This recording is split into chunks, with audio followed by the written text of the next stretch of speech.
घर में उल्लू हो तो वो घर नहुसत भरा होता है।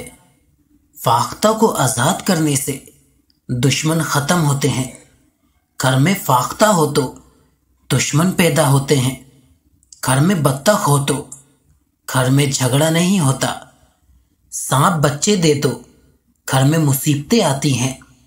घर में मक्खियाँ हो तो बीमारियाँ आती हैं। घर में घोड़ा हो तो घर में बरकत आती है। घर में पानी का कुआं हो तो रिस्क बढ़ता है। घर में टूटी हुई कंघी हो तो नहुसत आती है। घर में गुलाब का पौधा हो तो घर में खुशी आती है। घर में खजूर का दरख्त हो घर में भूख नहीं आती है। सुअर घर में हो तो लानत बरसती है। ऊंट घर में हो तो सुकून नसीब होता है।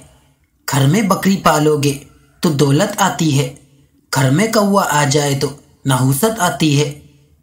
घर में कुतिया बच्चे दे तो रिस्क में रुकावट आती है। बिल्ली घर में बच्चे दे तो रिस्क में इजाफा होता है। घर में लाल बेग हो तो मच्छर आते हैं। घर में छिपकली हो तो मकोड़े आते हैं। घर में कुत्ता हो तो फरिश्ते नहीं आते।